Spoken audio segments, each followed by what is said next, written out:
प्रत्येक वर्ष good Friday यानी पुण्य शुक्रवार को हम हमारे प्रभु यीशु ख्रीस्त के दुख भोग, उनकी मृत्यु और दरअसल उनके पुनरुत्थान की भी याद करते हैं। हमारे प्रभु यीशु ख्रीस्त ने मनुष्य जाति की मुक्ति के लिए अपने आप को बलिदान चढ़ाया और यह उसके पिता ईश्वर की इच्छा थी, क्योंकि मनुष्य ने ईश्वर की इच्छा के विरुद्ध पाप किया। अर्थात ईश्वर ने मनुष्य की सृष्टि की और उसकी इच्छा थी कि वे ईश्वर के प्रेम में बने रहें, लेकिन मनुष्य ने ईश्वर के प्रेम का विच्छेद किया, उसके साथ संबंध तोड़ा और अपने अहंकार और घमंड में उसने ईश्वर की कोई भी आज्ञा नहीं मानी और वह देवी देवताओं की पूजा करने लगा। मनुष्य ने अपने माता पिता का अनादर किया, मनुष्य ने व्यभिचार आदि किया, मनुष्य ने चोरी चपाटी, झूठी गवाही आदि दी, मनुष्य ने दूसरों की धन संपत्ति पर अपना लालच किया, चोरी किया। तो ये इन सब अपराधों और पापों के कारण से मनुष्य का संबंध ईश्वर के साथ कट गया था और इसीलिए मनुष्य दंड के योग्य बन गया था और बहुत बड़ा दंड उसको मिल सकता था। अगर ईश्वर चाहता था मनुष्य को वो भाषण कर सकता था, लेकिन ईश्वर ने ऐसा नहीं किया, क्योंकि उसके हृदय में प्रेम है, उसके हृदय में दया है, उसके हृदय में करुणा है, उसके हृदय में क्षमा है। और इसलिए हमारे ईश्वर ने अपने पुत्र को ही भेजा। पुराने व्यवस्था में हमारे प्रभु के आने के पहले लोग पापों की क्षमा के लिए सांडों की, बैलों की, बकरों की, भेड़ों की और एकदम मेमनों की, और एकदम गरीब थे वे कबूतर और पंडुकों की बलि चढ़ाते थे। वे सोचते थे कि इनके जीवन को अर्पित करने से ईश्वर प्रसन्न होगा, लेकिन ऐसी बात नहीं थी। वे सोचते थे कि इन जीव जंतुओं के प्राणों को अर्पित करने से उनके पापों की क्षमा मिलेगी, लेकिन ऐसी बात नहीं थी, क्योंकि मनुष्य का पाप इतना भयंकर था कि उसके पश्चाताप के लिए स्वयं हमारे प्रभु यीशु ख्रीस्त को धरती पर आना पड़ा और एक बलिदान चढ़ाना पड़ा, और हमारे प्रभु ने इस बलिदान को चढ़ाया। उनकी बलिदान की शुरुआत होती है जब वे बृहस्पतिवार की शाम को खाने के बाद जब वे बारी जाते हैं, वहाँ उन्हें अंतर्द्वंद होता है, क्योंकि वे एक मनुष्य भी थे कि ईश्वर भी थे। उन्होंने स्वयं कहा कि आत्मा तो तैयार है लेकिन शरीर कमजोर। उसकी यह इच्छा थी कि ईश्वर की जो इच्छा थी बलिदान चढ़ाने की, उसे पूरा करे। इसलिए उन्होंने पहले भी कहा था कि मुझे एक बपतिस्मा लेना है और यह बपतिस्मा कब पूरा हो जाए इसकी मैं आशा कर रहा हूँ। उसने यह भी कहा था कि मैं आग लेकर आया हूँ और चाहता हूँ कि यह आग धधक उठे। जो बपतिस्मा थे, बलिदान था, आग जो था, यह मुक्ति का संदेश था।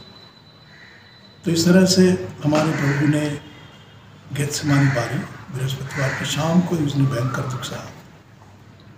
तत्पश्चात उनका अपमान हुआ, उन्हें बेकसूर लोगों ने पकड़ा। महापुरुष, उसमें जो महापुरुष थे, नेता थे, यहूदी शास्त्री आदि, उन्होंने उन्हें पकड़वाया, फिर बांधा, फिर उसे कैफास के पास ले गए। कैफास उस दिनों के जो महायाजक था उसका ससुर था। उसके बाद उसे फिर महासभा में ले गए। अन्नस उस पर महापुरोहित था, तो वहाँ पर उनसे पूछताछ की गई और बहुत अपमान किया गया। उनको थप्पड़ मारा गया, उन पर थूका गया, आदि आदि आदि। और फिर उन्होंने उसे दोष ठहराया लोगों ने कि इस व्यक्ति ने कहा है कि जो बड़ा मंदिर है उसे ढा देगा और 3 दिन के अंदर उसे फिर खड़ा कर देगा। फिर भी उन्हें कोई पक्के सबूत नहीं मिले, क्योंकि उनका जीवन बहुत ही पवित्र रहा था, बहुत सेवा कर रहा था, अच्छे उद्देश्यों का रहा था और दीन दुखियों के साथ उनका संबंध बहुत ही सुंदर अच्छा था। अतः उस रात को, क्योंकि रात के समय वे किसी को मृत्यु दंड नहीं दे सकते थे, उन्होंने उसे जेल में डाल दिया।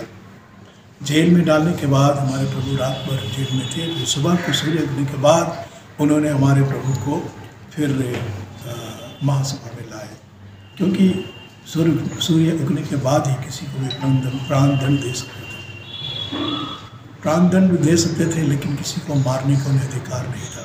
उन्होंने जरूर उसे प्राण दंड दिया, लेकिन उस समय रोमियों का राज्य था वहाँ, इसलिए उन्होंने रोमी राज्यपाल पिलातुस के समक्ष उसे लिया, और पिलातुस ने भी उसे बहुत सवाल जवाब किए, उनका अपमान किया, और अपमान करने के बाद फिर क्योंकि जब उनको पता चला कि प्रभु गलीली है, तो फिर गलीलिया के जो राज्यपाल थे हेरोद उनके पास भेजा। हेरोद ने उनका बहुत अपमान किया, पूछताछ किया, और फिर उसे वापस भेजा।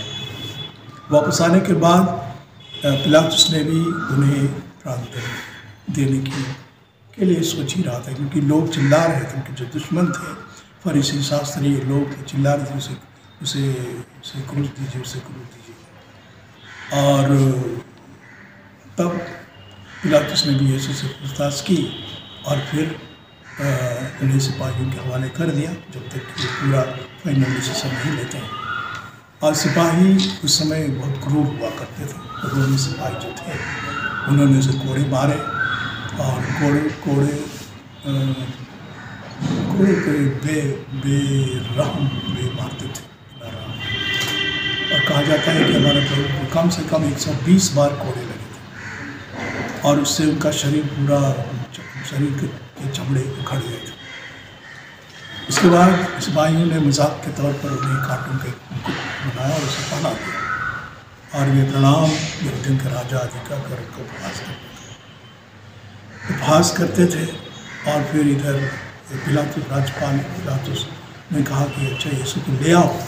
तब उन्होंने देखा कि उसका शरीर तो पूरा लहूलुहान था, और उसके सिर पर कांटों का मुकुट था। फिर भी लोग चिल्ला उठे, इसे क्रूस दीजिए, इसे क्रूस दीजिए। और फिर पिलातुस ने अपने हाथ धोकर कहा कि इस व्यक्ति की मृत्यु पर मेरा कोई हाथ नहीं होगा। उसने हाथ धोए और फिर उसे सिपाहियों के हवाले कर दिया। उसके बाद हमारे प्रभु यीशु ख्रिस्त को राज्यपाल के महल से लेकर कलवारी पहाड़ तक लेना पड़ा, भारी क्रूस ढोके। कहा जाता है कि क्रूस कम से कम 2 मीटर का होता था, और कम से कम 40 से 45 किलोग्राम का। तो हमारे प्रभु यीशु ख्रिस्त तो थके मांदे थे, प्यासे थे, और दिन के समय वहाँ क्या होती थी, बड़ी धूप होती थी। फिर भी उन्हें कड़ी धूप में क्रूस को ढोकर लेना पड़ा, और फिर लोग चिल्लाते थे, अपमान करते थे, सिपाही लोग उसे कोड़े मारते थे। और फिर जब कलवारी पहाड़ के ऊपर में पहुँच गया, तब उन्होंने उसे क्रूस पर ठोक दिया। क्रूस एक ऐसा अपराध था और ऐसी सज़ा थी कि केवल बहुत बड़े बड़े अपराधियों को क्रूस में ठोका जाता था, और हमारे प्रभु ने उसे अपनाया। और फिर पटकने के बाद दोनों हाथों को उन्होंने अलग अलग ठोक दिया, फिर पैरों को एक साथ ठोक दिया, और उसके बाद में खड़ा कर दिया। और खड़ा करके तब इसमें जो शास्त्री लोग थे, फरीसी लोग थे, वे लोग क्रूस के पास आकर कहने लगे, इसने दूसरों को बचाया, अपने को नहीं बचा सकता है। इसने कहा मैं ईश्वर का पुत्र हूँ, अगर वह ईश्वर से प्रसन्न है तो आए और नहीं छुड़ाए। आदि आदि कहकर उन्होंने उनका उपहास किया और हमारे प्रभु यीशु 3 घंटे तक क्रूस पर लटके रहे, 3 घंटे तक लटके रहे। और उसमें उनके हृदय में बहुत सारे विचार जरूर आए होंगे कि मैं जो मानव मुक्ति के लिए अपने प्राण त्याग रहा हूँ, अपना बलिदान कर रहा हूँ, इसलिए बहुतों को फ़ायदा होगा, लेकिन बहुतों को फ़ायदा नहीं होगा। क्योंकि ऐसे भी कट्टर लोग होते हैं, ऐसे भी लोग हैं जिनका हृदय नहीं पसीजता है, ऐसे लोग हैं जो पापों में डूबे रहते हैं, ऐसे लोग हैं जो काम क्रोध माया मोह लोभ लालच अहंकार आदि में इतने डूबे रहते हैं कि उनका परिवर्तन नहीं होता है। इसको हमारे प्रभु जानते थे, और इसलिए उन्हें वो भी इससे उन्हें दुख होता था। उन्हें दुख होता था क्योंकि उनके जो चेले थे 12 प्रेरित, उनमें से एक को छोड़ के सभी छोड़कर भाग गए थे। उन्हें दुख था कि अपनी माता के प्रति, क्योंकि वे अपनी माता को एक अच्छे सपुत्र के रूप में प्यार करते थे, और उनकी माता में उन्हें प्यार करती थी, और वे ये सोचते थे कि मेरी माता को कितनी वेदना होती होगी, और इसलिए उसको सोचकर भी बहुत दुखी थे। और वे ये भी सोच रहे थे कि जिन लोगों के लिए उसने बहुत अच्छे अच्छे काम किए थे, उन्हीं लोगों ने उसे क्रूस पर चढ़वाने के लिए पिलातुस से आग्रह किया। ये सारी बातें उनके मन में थी। और फिर जब क्रूस पर लटके हुए थे तो आप समझ सकते हैं कि उनका शरीर तो खून से लथपथ हो गया था, मक्खियाँ आती होंगी। फिर जब मनुष्य का ऐसा होता है तो बुखार भी होता है, मनुष्य को बुखार आ जाता है। और भी होता है कि जब वो क्रूस पर लटका रहता है, शरीर लटका रहता है, तो वह सांस नहीं ले सकता है, और उस सांस नहीं ले सकने से उनका सारा शरीर नीला हो जाता है, उनका शरीर नीला हो जाता है। और फिर सांस लेने के लिए जब अपने को ऊपर उठाने से भी बहुत दर्द होता है। इस तरह से उन्हें बहुत दर्द हुआ, लेकिन क्रूस पर रहते हुए भी उसने पिता ईश्वर से प्रार्थना की कि हे पिता ने क्षमा कर दे, क्योंकि ये नहीं जानते कि क्या कर रहे हैं, ऐसा उसने कहा। फिर उसने अपने ही पापियों के लिए ईश्वर से क्षमा मांगी। और फिर क्या हुआ कि अंत में जब वे एकदम मरणासन पर थे तो उन्होंने अपनी माता के हाथों में, जो उसके प्रिय शिष्य थे, उनको सौंप दिया, और माता को अपने प्रिय शिष्य के हाथों में सौंप दिया, और बड़ी आवाज़ उठाकर वे मर गए। और मरने के बाद हमारा धर्म बदला था कि इसमें पूरे आकाश में बादल छा गए, काले बादल, और भूकंप हुआ और लोग डर गए और बहुत सी कब्रें खुल गईं, और ऐसा हुआ। और उसके बाद में जो एक उनका शिष्य था, वो